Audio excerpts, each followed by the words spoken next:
it's hard work to think about standing in the tragic gap, not passively, but in a way that helps something happen there that's for the common good. And it's hard work to draw deep for those sources of courage in our own life and to embrace the fact that we both have courage and are called to courage. And so the question arises, where does one find nourishment and sustenance for that hard work? And I want to suggest that the Clearness Committee, or this way of holding each other on the shoulder, is one answer to that. Not the only answer, but one answer, and an answer that in my life and in the lives of a number of people I know has been a powerful one, a powerful source of nurture and sustenance. So let me turn to the schedule now and just walk through this process before we start digging into the depths of it. At 9:45, thereabouts, we're going to sit down in silence in these spaces in a small face-to-face circle, and the silence will be broken by the focus person when he or she is ready to begin. So right away, our job is to hold a quiet, centered, focused space without chit-chat. For several hours this morning, we are suspending the normal rules of social interaction, and we're going to do something very different for reasons I'll try to explain in a moment. From 9:45 to 10, the focus person will describe his or her issue while committee members listen without interruption. They may stop before 10 o'clock, they certainly won't go on much longer than that, and our job during that time is to listen. They will give us a clear signal when they are ready to start receiving questions. And then from 10 to 11:30, the rule is questions only. Committee members may not speak to the focus person in any way except to ask brief, honest, open questions. This is where we're going to do some work this morning about what is ruled out and what is ruled in, because our behavior during this time, our verbal behavior and our nonverbal behavior, is very important. It's the core and the heart of the process. Mirroring can be a very valuable moment in this process. You've sat and listened deeply to this person for an hour and 3/4, hour and a half. And yet it's also that slippery slope where we might slide back towards trying to advise, fix, save, set someone straight. And so if you can remember during this time that you serve this person best by being a literal mirror, and I will illustrate what I mean. If you say to the focus person, when you were asked this question, this is how you answered, period, amen. I simply invite you to look at that as the subtext, the implicit message. You don't say why you think that's important. You obviously think it's important, but you don't tell them why.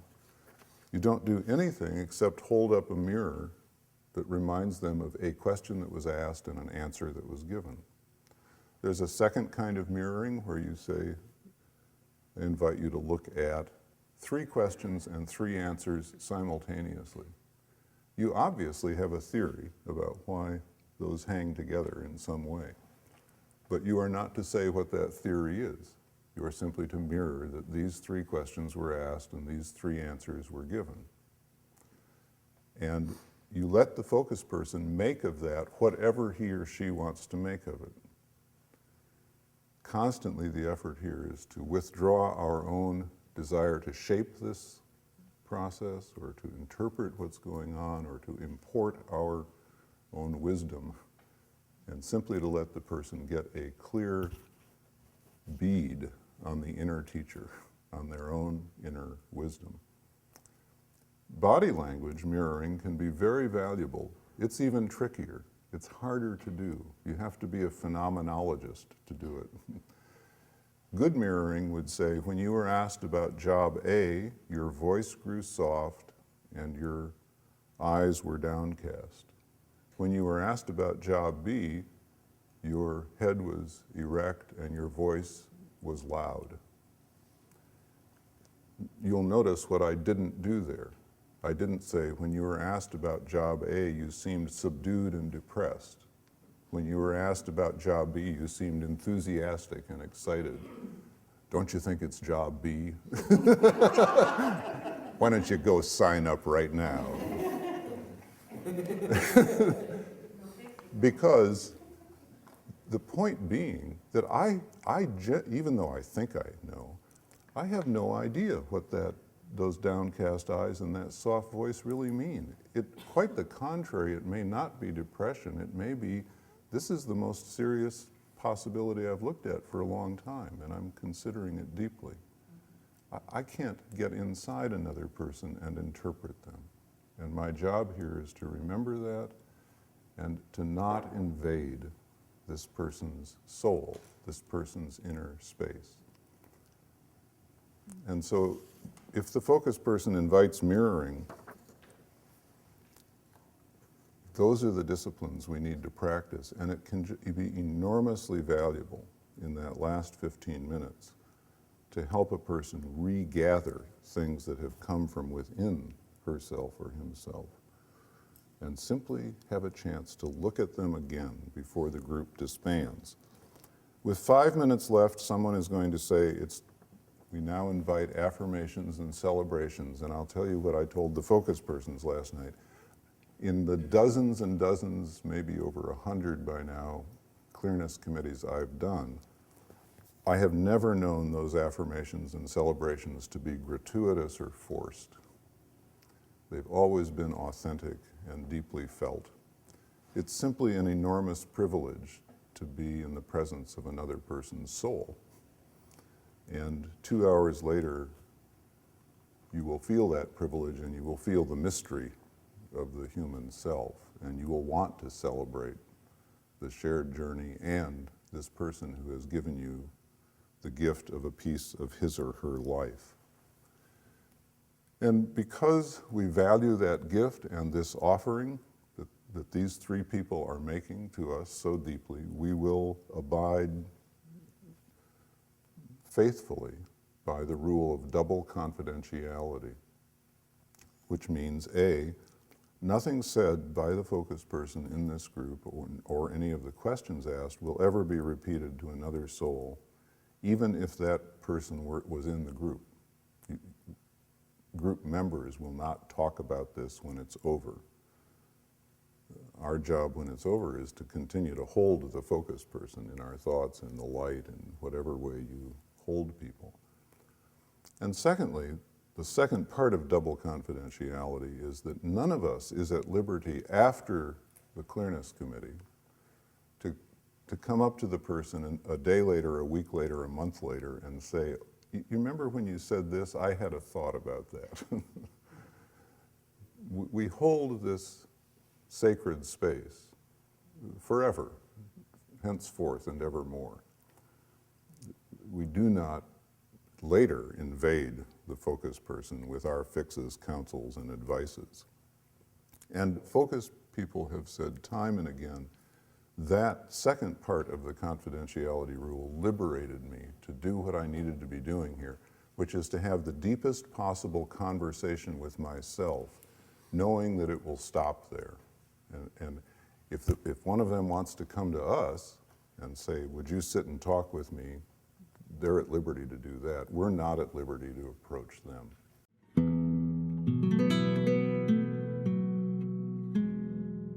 Your job as members of the committee this morning is to create a space that is to be occupied by the focus person and the focus person alone for 2 hours.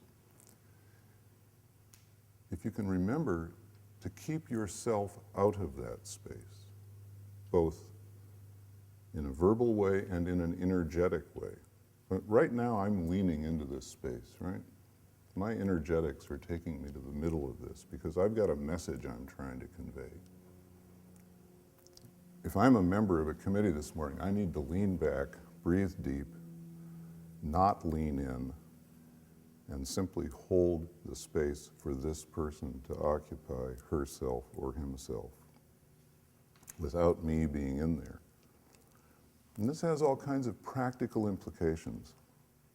If the focus person starts to cry, I'm likely to do that this morning because I'm going to be dealing with some stuff that touches my emotional life pretty deeply. Members of my committee are not at liberty to comfort me.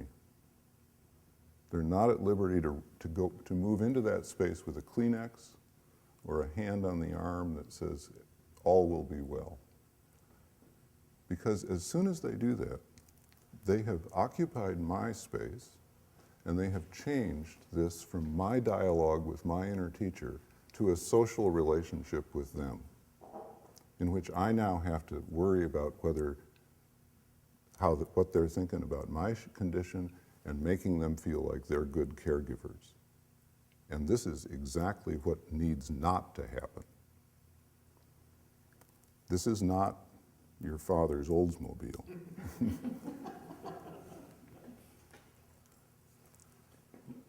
I need a space in which I can sit there and ask myself, what are those tears really about? And maybe some caring person in the circle will ask that as an honest, open question. Where do you think those tears are coming from? That's a fair question. But comforting me, or trying to help me get rid of those tears, or being embarrassed on my behalf about the tears is not serving me well in this situation. So always keeping yourself out of the space, leaning back, and yet being fully attentive, just with your intentionality being to support me in my inner dialogue. I may get off a good joke. You're certainly free to smile gently. You are not free to join me in raucous laughter. It's been pointed out to me more than once that I'm always the first person to laugh at my jokes, and sometimes the only person. In this setting, you don't join me in laughter because I need a chance to ask myself, am I using my sense of humor to blow off an issue that's really kind of painful to me? I do that sometimes. And this 2-hour period is an opportunity to reflect on that. But that opportunity is taken from me if you join me in laughter and turn this into a social occasion. So you're holding the space with a simple intentionality, a simple focus, a simple attentiveness, a remembering that it's my inner teacher that counts. You aren't going like this, which is inattentive and disrespectful, nor are you leaning in. You are neither invading nor evading. You are simply holding me present in intentionality that I might have a dialogue with my inner teacher. Now, there's one other thing that in this regard, before I get to the questions, that I talked with the focus people about last night. You have been doing something in the 15 minutes we've been together so far that's helpful to me under these circumstances. You've been nodding when you get it. You've been looking puzzled when you don't get it. You've been giving me clues about what I have to say more about or what I've said enough about. Under these circumstances, that's helpful. But in a clearness committee, these nonverbal signals that we give each other are radically unhelpful because they turn it back into a conventional social situation where my job, and I'm going to be a focus person this morning, subtly becomes persuading you that I'm on the right track so that I get you going like this rather than like this, right? And that's hard stuff to break. It's very hard for you as members of the committee when you hear my problem and I'm struggling with something not to look sympathetic and to nod and to smile and to encourage me. But in doing so, you may be leading me down the worst goat trail of my life and depriving me of a chance to find my own path. How do you deal with that? Simple. I've said to the focus people, you are at liberty to close your eyes for the full 2 hours, to hear those questions with your eyes closed, to respond to them with your eyes closed. If that's not comfortable, you can look at the center of the circle while you hear the questions and answer the questions. Or you can look at the ceiling or out the window. Members of the committee are to hold this person in steady attention, but the focus person is to disengage from us as much as possible so that you are really, the focus person is really having a conversation with herself or himself. This is very countercultural. This is what you call rude under normal circumstances. But in these circumstances, it's the only thing that works. And I will tell you exactly, it came to me in a clearness committee several years ago, the power of this for me as a focus person. The power is that at some point in this process this morning, I will be asked a question that will take me to a place of truth that I don't want to talk about. And yet, but if my eyes are closed and I have gotten the message inwardly that this is not about persuading anybody of anything, of seeking approval or being worried about disapproval, I will be sitting there thinking, the only person I have to fool here is myself, and why would I want to do that? And I will therefore be encouraged to answer honestly.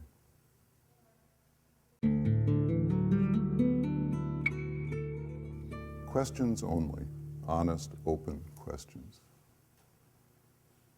I've never found an ironclad way to generalize about what an honest, open question is. Here's the closest I can come.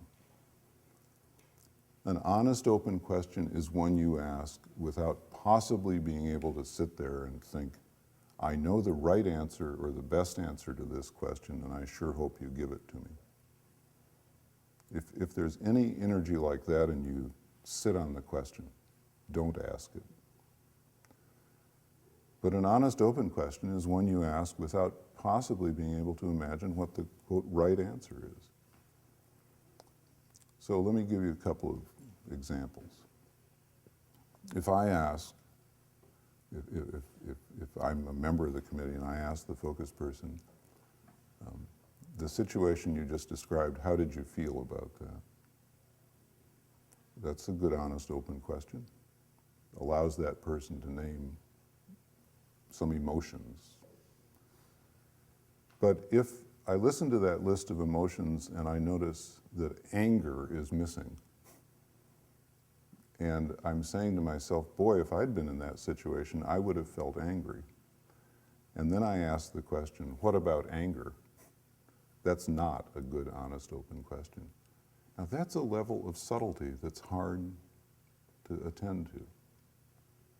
But what I've done in effect, given where that question came from, is I might as well have said, you know, if I'd been there, I'd have felt angry. Why didn't you?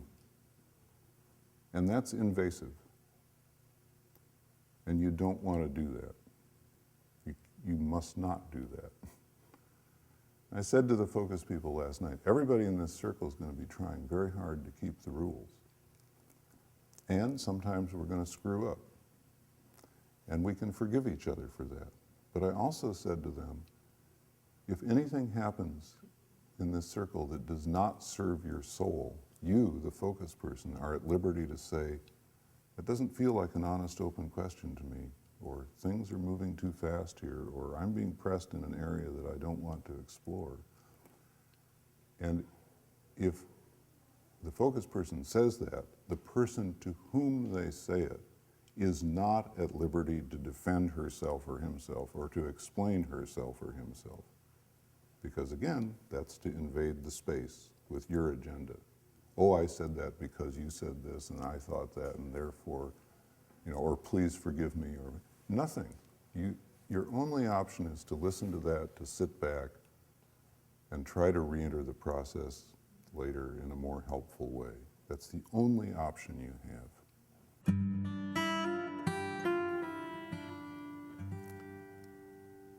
The pacing of the questions is important. It's not a grilling or a cross-examination. So let there be spaces between questions and responses. And the focus person may ask us to slow it down if it's moving too quickly for him or her. If you find yourself asking a question, you may well feel a need for a follow-up question, and that's fine. But if you find yourself about to ask the third question in a row before someone else has asked a question, you're probably getting into trouble. Take that as a boundary marker and pull back. Open up that space. Just a final image or two. There's so many images that have helped me try to serve other people well in this process. And one of them, frankly, is the image of sitting at the bedside of a dying person. I know that sounds a little odd, but there's a powerful parallel here. I've done that a time or two, and I've learned two things that I hope to remember. One is that in this moment I realize, maybe for the first time in a while, that I don't have a fix for this problem.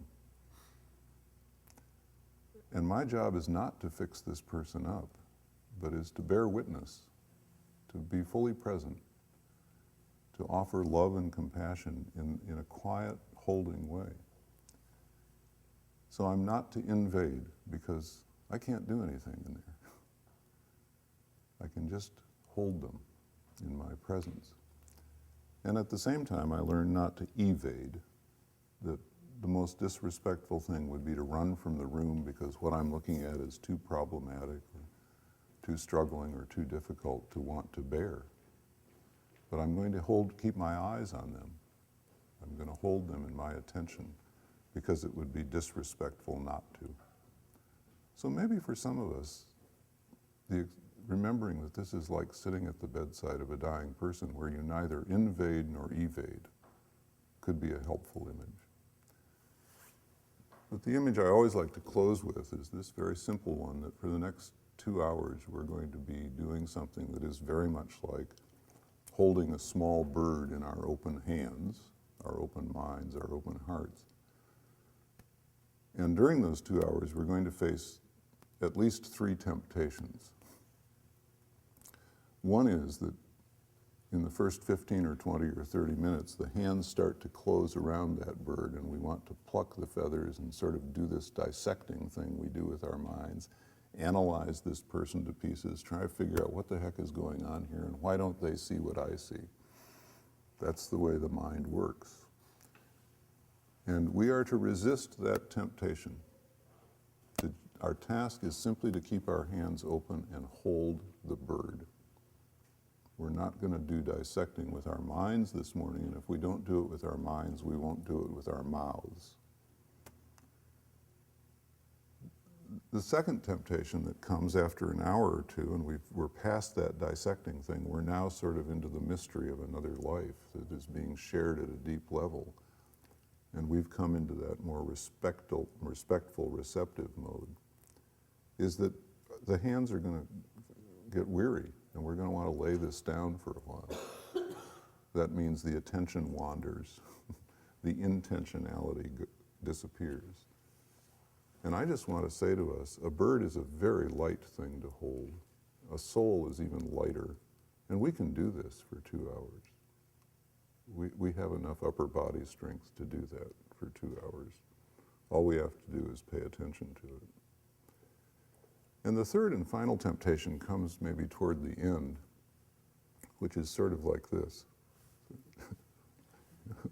Please fly. I mean, show us that you've solved your problem.